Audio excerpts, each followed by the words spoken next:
여러분, 우리 어렸을 때 기억나세요? 학교에서 받아오던 하얀 알약 말이에요. 선생님이 나눠주시면 먹었던 그 구충제요. 그런데 요즘 젊은 사람들한테 물어보면 구충제를 먹어본 적이 별로 없다고 해요. 왜 그럴까요? 우리나라가 많이 깨끗해졌기 때문입니다. 1970년대만 해도 우리나라 사람 10명 중 8명이 기생충을 갖고 있었습니다.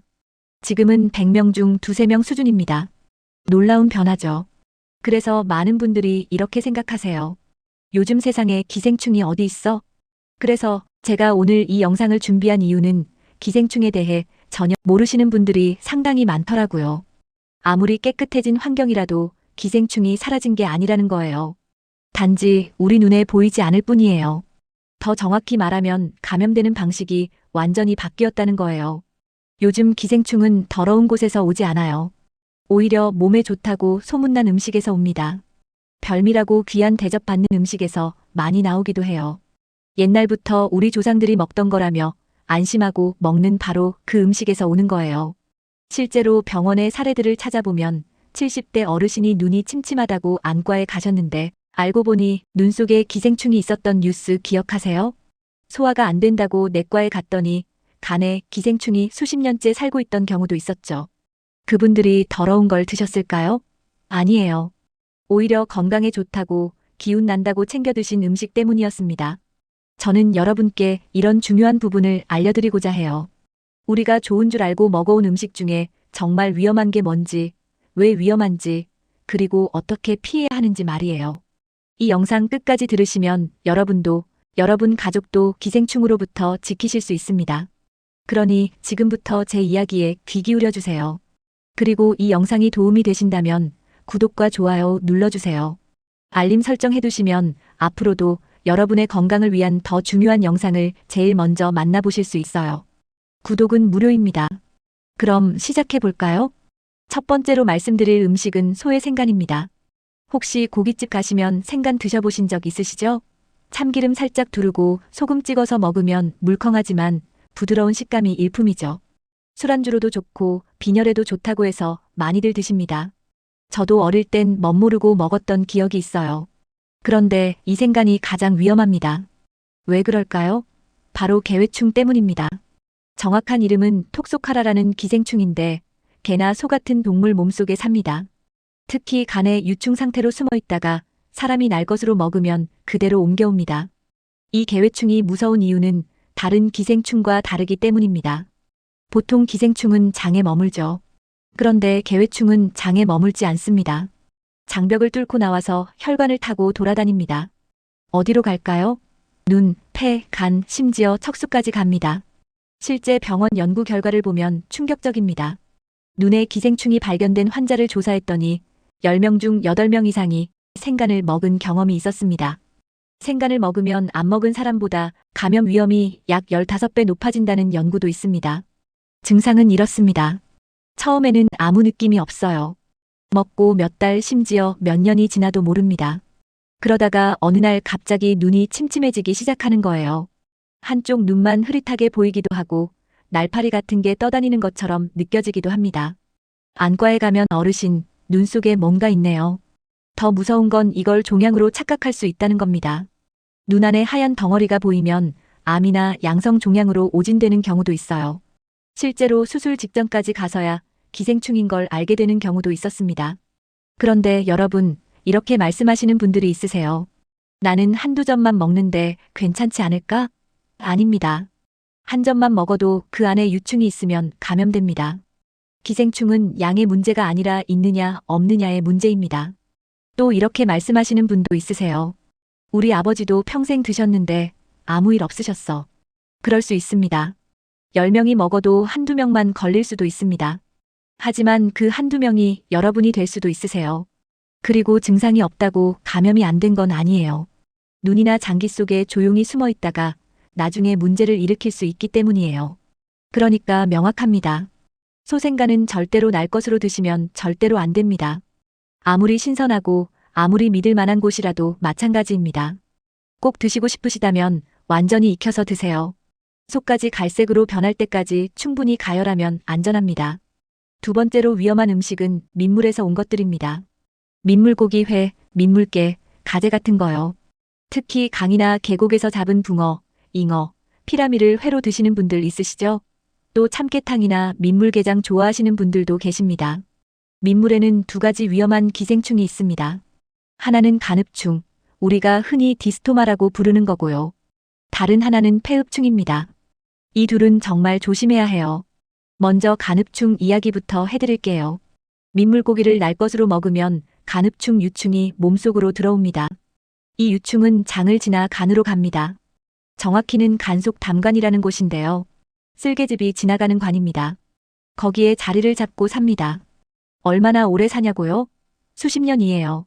20년, 30년도 살아요. 문제는 증상입니다. 초반에는 아무런 느낌이 없어요.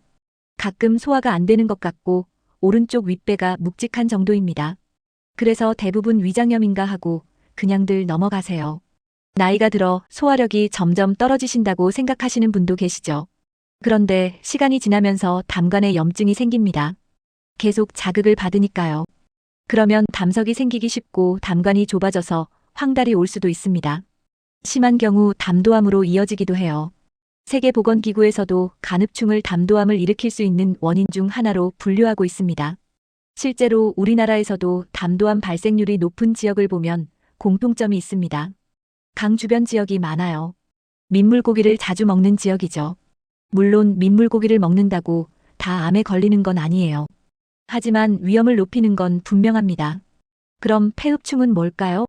이건 주로 민물개나 가재를 먹을 때 감염됩니다. 특히 게장처럼 익히지 않고 양념에 재워 먹는 경우가 위험합니다. 된장에 담궈두면 기생충이 죽을 거라고 생각하시는데 전혀 그렇지 않습니다. 폐흡충 유충은 된장이나 소금에도 꽤 오래 버티거든요. 폐흡충이 몸에 들어오면 장을 뚫고 나와서 폐로 이동합니다. 폐에 도착하면 주머니 같은 걸 만들어서 그 안에 알을 낳습니다. 그러면 기침이 나고 가래에 피가 섞여 나오기도 합니다. 폐결핵으로 착각하기 쉽습니다. 실제로 결핵 검사를 했는데 음성이 나와서 이상하다 싶어 더 검사해보니 폐흡충이었던 경우가 많습니다. 더 무서운 건 폐흡충이 폐에만 머물지 않는다는 겁니다. 일부는 척추를 타고 올라가서 뇌까지 갑니다. 그러면 두통, 어지럼증이 생기고 심하면 뇌출혈처럼 쓰러질 수도 있습니다. 병원에서 CT를 찍으면 뇌에 이상한 그림자가 보여서 뇌종양으로 오진되는 경우도 있습니다. 여기서 중요한 말씀을 하나 드리겠습니다. 이런 기생충은 약국에 파는 구충제로 안 없어집니다. 우리가 흔히 아는 구충제는 회충, 편충 같은 장 기생충에만 효과가 있습니다. 간흡충이나 폐흡충은 전문 치료제가 따로 있습니다. 병원에 가서 검사를 받고 의사가 처방하는 약을 먹어야 합니다. 그리고 검사도 일반 대변 검사로는 안 나올 수 있습니다. 간흡충은 대변 검사로 알이 나오기도 하지만 폐흡충은 가래 검사나 항체 검사를 해야 합니다. 그러니까 민물고기나 민물개를 드신 적이 있고 요즘 소화도 안 되고 기침도 나고 피곤하시다면 병원에 가셔서 꼭 이 이야기를 하세요. 제가 예전에 민물고기 회를 먹은 적이 있습니다 하고요. 그러면 병원에서 그에 맞는 검사를 해줄 겁니다. 여러분, 제가 지금까지 말씀드린 것 중에 공통점이 하나 있어요. 눈치채셨나요? 바로 증상이 거의 없다는 겁니다. 기생충 하면 보통 배가 아프고 설사하고 그런 걸 떠올리시죠? 맞아요. 급성으로 감염되면 그럴 수 있어요. 하지만 만성 기생충 감염은 완전히 달라요. 조용합니다. 너무 조용해서 무섭습니다. 처음 몇 달은 아무 느낌이 없어요. 어쩌다 소화가 좀 안 되는 것 같고 피곤한 것 같고 그 정도뿐입니다. 나이 탓으로 돌리기 쉬운 증상들이죠. 요새 입맛이 없네, 기운이 없네, 소화가 안 되네 이렇게 말하면서 그냥 지나갑니다.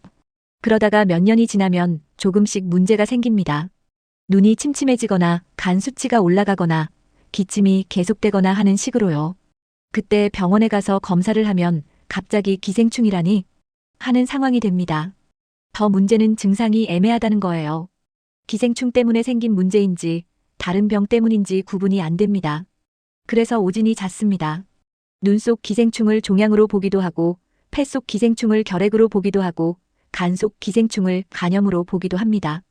제가 전해드리고자 하는 이야기는 기생충은 아파서 발견되는 병이 아니라 늦게 발견되는 병이란 겁니다. 그러니까 증상이 없다고 안심하면 안 됩니다. 오히려 증상이 없을 때 의심하고 검사해야 합니다. 특히 이런 분들은 꼭 검사 받으세요. 과거에 민물고기 회를 드신 적이 있는 분, 생간을 즐겨 드신 분, 민물게장을 드신 분, 그리고 원인 모를 소화불량이나 피로감이 계속되는 분들이요. 병원에 가서 기생충 검사 좀 해주세요 하시면 됩니다. 반드시 해보셔야 해요. 검사하시는 게 오히려 현명한 겁니다. 여기서 많은 분들이 이렇게 말씀하세요. 괜찮아요. 나는 구충제 먹었어요. 아니에요. 구충제가 만능이 아니에요. 약국에서 파는 구충제는 주로 회충, 편충, 요충 같은 장 기생충에 효과가 있습니다. 이런 기생충들은 장 속에 살면서 음식물을 먹고 사는 녀석들이에요. 구충제를 먹으면 이 녀석들이 마비되어서 대변으로 나옵니다. 하지만 제가 오늘 말씀드린 기생충들은 다릅니다. 간흡충은 담관에 붙어 살고, 폐흡충은 폐의 주머니를 만들어 살고, 개회충은 혈관을 타고 돌아다닙니다. 장에 있지 않으니 일반 구충제가 소용없는 거죠. 간흡충에는 프라지판텔이라는 약이 필요하고, 개회충에는 알벤다졸을 고용량으로 써야 하고, 폐흡충에도 프라지판텔이 필요합니다. 이런 약들은 의사 처방전이 있어야 살 수 있습니다. 복용량도 체중에 따라 정확히 계산해야 하고, 복용 기간도 병의 정도에 따라 달라집니다. 그러니까 구충제 먹었다고 안심하지 마세요. 특히 민물고기나 생간을 드신 적이 있으면 그냥 구충제 먹고 넘어가지 마시고 병원에 가서 제대로 검사 받으세요. 대변 검사, 혈액 검사, 필요하면 영상 검사까지 해야 정확히 알 수 있습니다. 그리고 하나 더 말씀드리면 구충제는 예방약이 아닙니다. 미리 먹는다고 기생충이 안 생기는 게 아니에요. 이미 들어온 기생충을 죽이는 약입니다. 그러니까 위험한 음식을 먹고 나중에 구충제 먹으면 되지 하는 생각은 위험합니다. 애초에 안 먹는 게 최선입니다. 여러분, 이런 말 들어보셨을까요? 마늘 많이 먹으면 기생충 나온다. 호박씨가 벌레 잡는 데 좋다. 식초를 먹으면 기생충 걱정 없다. 맞는 말일까요? 반은 맞고 반은 틀렸습니다. 옛날 우리 조상들은 실제로 호박씨를 기생충 치료에 썼습니다. 호박씨에 들어있는 쿠쿠르비타신이라는 성분이 회충을 마비시키는 효과가 있거든요. 마늘도 알리신이라는 강한 항균 성분이 있어서 장 속 나쁜 균을 억제하는 데 도움이 됩니다. 하지만 여기서 중요한 게 있습니다. 이건 장 속에 있는 기생충, 그것도 가벼운 감염일 때나 효과가 있다는 겁니다. 담관에 박혀있는 간흡충을, 폐의 주머니 만들고 사는 폐흡충을, 눈 속까지 들어간 개회충을 마늘이나 호박씨로 어떻게 잡겠어요? 식초도 마찬가지예요. 생선을 식초에 담그면 표면에 있는 균은 어느 정도 죽습니다. 하지만 생선 살 속 깊이 박혀있는 유충까지는 못 죽입니다. 실험 결과를 보면 식초에 하루 종일 담가도 기생충 유충이 살아있는 경우가 많습니다. 된장이나 고추장도 마찬가지입니다. 게를 된장에 3달을 담궈놔도 폐흡충 유충은 죽지 않습니다. 그러니까 이미 들어온 기생충은 밥상에서 못 잡습니다. 병원 가셔야 해요. 다만 평소에 마늘, 양파, 생강 같은 것들을 자주 드시면 장 건강에는 도움이 됩니다. 이건 예방 차원이지 치료가 아니라는 걸 꼭 기억하세요. 이제 가장 실용적인 이야기를 해드릴게요. 어떻게 하면 기생충을 확실하게 막을 수 있을까요? 첫 번째 원칙, 민물에서 온 건 무조건 익히세요. 민물고기든 민물개든 날 것은 절대 안 됩니다. 한 점만, 조금만 익어도 안 됩니다. 한 점 속에도 유충은 수십 마리가 들어있을 수 있습니다. 회는 물론이고 게장처럼 양념에 재운 것도 마찬가지입니다. 꼭 드시고 싶으면 푹 끓이세요. 매운탕처럼 팔팔 끓는 물에 5분만 익혀도 안전합니다. 두 번째, 소생간은 겉만 익히면 안 됩니다. 많은 분들이 살짝만 익혀서 부드럽게 드시려고 하시는데 이게 가장 위험합니다. 겉은 익었어도 속은 날 것이면 유충이 그대로 살아있습니다. 속까지 완전히 갈색으로 변해야 합니다. 젓가락으로 찔러봤을 때 붉은 피가 안 나와야 합니다. 그래야 개회충 유충이 완전히 죽습니다. 세 번째, 칼과 도마를 꼭 구분하세요. 생선 손질한 칼로 바로 야채를 자르면 어떻게 될까요? 생선에 묻어있던 유충이 야채로 옮겨갑니다. 이걸 교차 오염이라고 합니다. 이상적으로는 생선용, 고기용, 채소용 칼을 따로 쓰는 게 좋습니다. 여의치 않으면 생선 손질 후에 칼과 도마를 뜨거운 물로 씻고 주방 세제로 문질러 닦으세요. 그리고 다시 뜨거운 물을 부어 헹구면 안전합니다. 네 번째, 손 씻기를 철저히 하세요. 생선이나 고기 만진 손으로 바로 밥을 먹거나 다른 음식을 만지면 안 됩니다. 비누칠해서 손톱 밑까지, 손가락 사이사이까지 꼼꼼히 씻어야 합니다. 30초 이상 씻으세요. 이게 귀찮아 보여도 가장 확실한 예방법입니다. 5번째, 외식할 때도 조심하세요. 횟집 가시면 민물고기 메뉴는 아예 주문하지 마세요. 바닷물고기라 해도 완전히 신선한 곳에서만 드세요. 그리고 회 먹을 때 와사비나 겨자를 많이 찍으면 기생충이 죽는다는 건 속설입니다. 전혀 효과가 없습니다. 고추장, 초고추장도 마찬가지예요. 6번째, 의심되면 바로 병원 가세요. 과거에 생간이나 민물고기 회를 드신 적이 있고 요즘 소화가 계속 안 되거나 눈이 이상하거나 원인 모를 기침이 오래 간다면 꼭 검사 받으세요. 조기에 발견하면 치료도 쉽고 합병증도 막을 수 있습니다. 7번째, 드시는 약을 의사 선생님께 꼭 알려주세요. 만약 기생충 치료를 받게 되면 지금 드시는 혈압약, 당뇨약, 기타 약들과 상호작용이 있을 수 있습니다. 약 목록을 적어 가시거나 약봉지를 들고 가서 보여드리세요. 이게 안전한 치료의 시작입니다. 여기서 꼭 말씀드려야 할 게 있습니다. 왜 하필 70세가 넘으면 기생충이 더 위험한지 말이죠. 첫째, 면역력이 떨어졌기 때문이에요. 20대, 30대 때는 기생충이 들어와도 우리 몸이 알아서 싸웁니다. 백혈구가 달려들어서 공격하고 염증 반응으로 기생충을 막습니다. 하지만 70대가 되면 면역 세포수도 줄고 반응 속도도 느려집니다. 연구 결과를 보면 70대 어르신의 면역력은 20대의 30-40% 수준밖에 안 됩니다. 그러니까 같은 기생충이 들어와도 젊은 사람은 가볍게 앓고 지나가는데 70대는 심각한 증상으로 나타나는 거예요. 둘째, 이미 다른 병을 앓고 계신 분들이 많기 때문이에요. 당뇨 있으신 분, 고혈압 있으신 분, 간이 안 좋으신 분들이요. 이런 경우 기생충 감염이 더 위험합니다. 예를 들어 당뇨가 있으면 혈액순환이 안 좋아서 기생충이 더 쉽게 퍼집니다. 간이 안 좋으면 거기에 간흡충까지 더해져서 간경화나 간암으로 빨리 진행될 수 있습니다. 약을 여러 가지 드시는 분들은 기생충 치료제와 상호작용이 생길 수도 있어서 치료도 복잡해지고요. 셋째, 증상을 놓치기 쉽습니다. 소화가 안 되고 피곤하고 입맛이 없는 게 나이 탓인지 기생충 때문인지 구분이 안 됩니다. 나이 들면 다 그렇지 하고 넘어가는 사이에 기생충은 몸속에서 자리를 잡습니다. 젊은 사람은 몸에 이상이 생기면 바로 느끼지만 70대는 둔감해져 있어서 심해질 때까지 모르는 경우가 많습니다. 넷째, 과거 식습관 때문입니다. 어렸을 때부터 생간도 먹고 민물고기 회도 먹고 민물게장도 먹으며 자랐습니다. 그때 들어온 기생충이 지금까지 몸속에 살고 있을 수 있습니다. 간흡충은 20년, 30년을 삽니다.